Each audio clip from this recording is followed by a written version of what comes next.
Hi, welcome back to the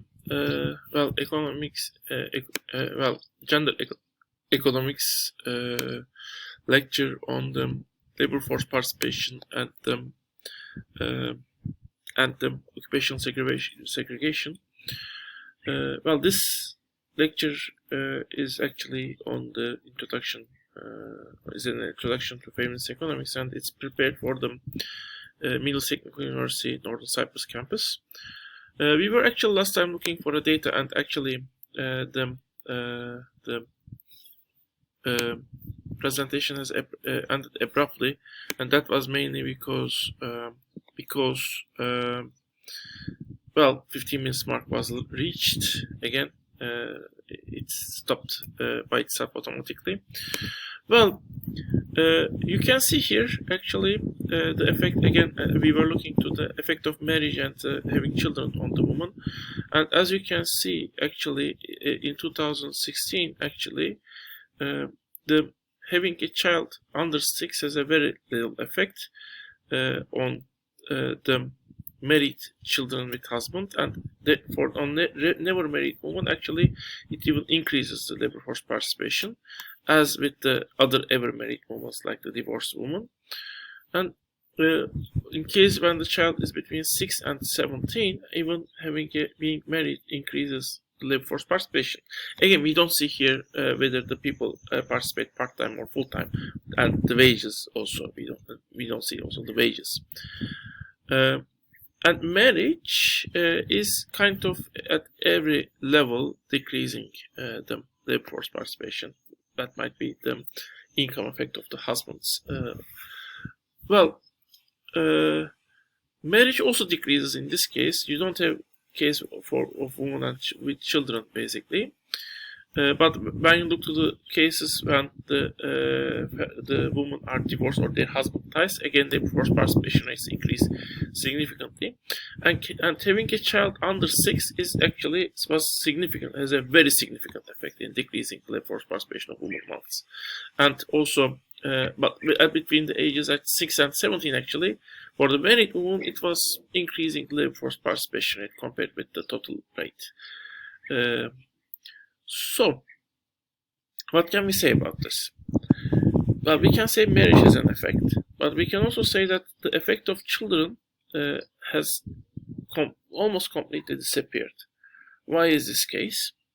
It might be because there are some substitutes, from the mother's perspective,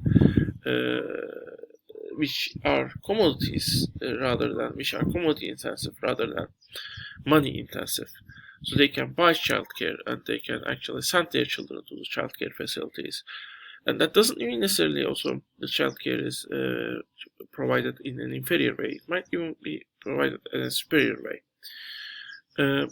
So that might be one reason why the motherhood has relatively smaller, or actually in terms of labor force participation, completely zero effect on the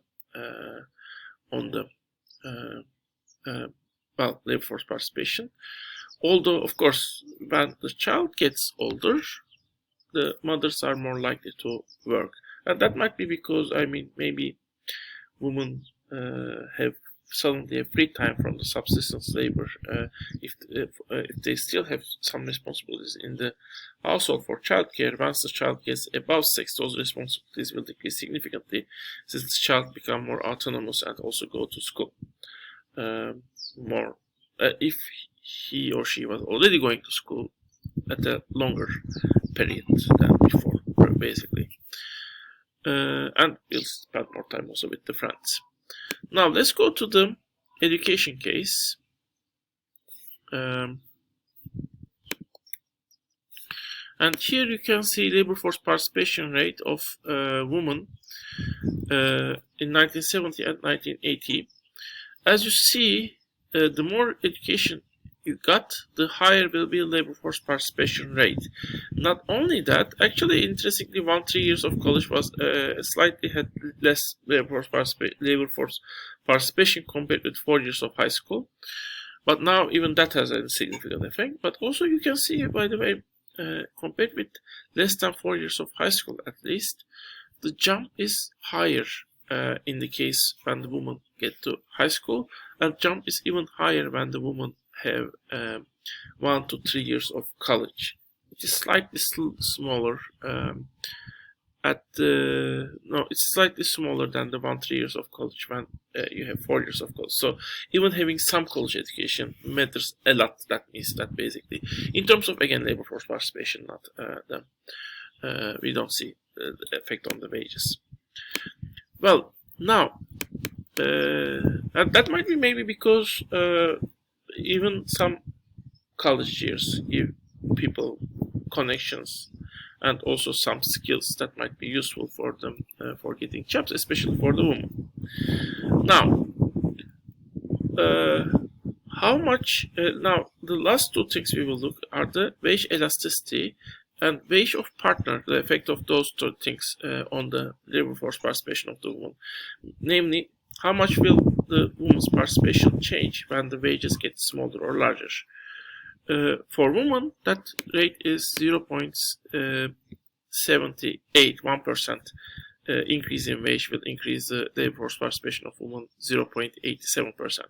Still, it is considered is inelastic, but considering with men, which is 0.08, almost non-existing, is the significance. So women tend to work less when they get relatively lower wage. That might be because of the added working effects and also maybe some social characteristics. I mean, it might be possible that social pressure is more effective for women, but if they got really a high wage, that is thought as an opportunity and more women start to work. And that high wage mark might be different for different women, of course. As for wage of partner, it has a very small effect, but interestingly, for women, that effect is negative. So when their partner work have a higher wage, women tend to work less. But for men, it is positive. That means when their partners have a higher wage, the men tend to work more. So these are interesting characteristics of the labor related to labor force participation rate of women. Well, what about the economic conditions? Well, economic conditions might very well decrease the labor force participation of the woman as a result of discouraged worker effect. I mean, the women might traditionally have more difficulty to find job, and in some countries actually the unemployment rate of women when they participate especially more a lot in the labor market, their unemployment rate also tend to be higher. So in times of crisis, basically, women might have more difficulty in finding jobs, and this might actually decrease their labor force participation rate. But there might be also another effect. The women who are traditionally staying at household at the time of the economic crisis, they might go outside and look for a job to basically contribute to the household, the income of the household, and this might actually increase the labor force participation rate, and also it might also increase the unemployment rate, by the way, and the discouraged worker effect also might decrease the unemployment rate. What about the government policies? Well, tax rate, and there is a particular program which is very much related to the tax policy of the United States, Earned Income Credit, called AIC. They might actually, according to Blau, Winkler, and Farber, discourage women to work. Why? Because basically, well, starting with the tax rate, if you are in United States, tax rates are actually have certain incomes that are set as limits, which means basically if you earn $10,000, you pay, let's say, 3% tax. If you earn a little bit more than $10,000, $1 more, that $1 will, for example, tax more, for example, at 10% or 15%. But the income is calculated for the whole household, which means if the man is already earning $9,000 or $9,500, and the woman in the household starts working and earns, for example, $2,000, then it will bring the household above the threshold, and the additional income the woman is earning will be taxed more heavily. So this is considered as a discouragement by the Blau, Winkler, and Farber. A similar type of logic also can be applied to AIC. AIC is actually a credit given to the low-income households for working, which means you need to work, but if your wage and income is below a certain level, in that case, the state is paying you an additional amount of money. But here again, you have a threshold income level, and that threshold is true for the whole family. So the single mothers are more encouraged to work since they will get also this additional amount of income and they work.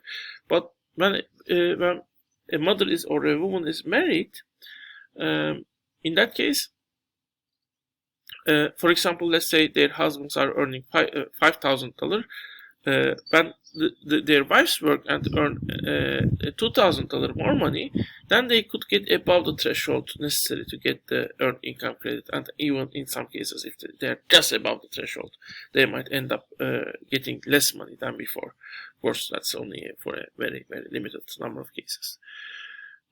Well, the government can actually help the woman to work more by supporting them for the child care, which means basically, as we have seen before, creating child care facilities or paying some additional income money for them to buy child care from outside of from the labor market. I mean, from the child care market, I mean from the private child care institutions, or as I said, operating those institutions themselves. All of those things will, of course, kind of made a production inside of the household that requires time suddenly require less time, and the woman will be able to work more. And basically, especially if the woman in the low-income households, in their case, actually, the quality of the child care will increase in this case, not decrease necessarily. Because a low-income household, the family might not be able to provide sufficient things, sufficient commodities, and or even not be healthy enough to, basically, psychologically healthy enough to do proper child care. And the additional income will help them to provide the additional necessary commodities. And in the child care facility, not necessarily the child care is inferior. I mean, if it is done by professionals, and it might even help the child to socialize in an environment where you have no neighborhoods existing, basically, that might help that might be only opportunity for the child to socialize with other children. Anyway, as a result, the main factors according to Blau, Winkler, and Farber, behind the historical change in the labor force participation of women are rising education of women. That's the most critical factor. Technological substitutes that actually help substitute the household work with the time-consuming household production with commodity centered household production, and that's true even for the childcare to some extent, but especially other types of household work, this is true. And decline in the birth rates is another factor, actually, that's according to Winkler and Fabre are as most important factors. Although you see other potential factors also in the previous parts.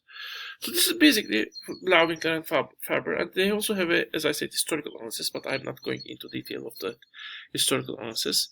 Because of our time constraint. I think that we have covered the most important arguments of them. Now we will go to the occupational segregation chapter of Winkler and Farber, and that's an interesting actually topic with very interesting twists and discussions also. So the main argument is, even though it decreases occupational occupational segregation still exists in the United States at different level, and maybe one major factors behind the wage differences between men and women. So you will see this chapter in the next part. See you in the next part.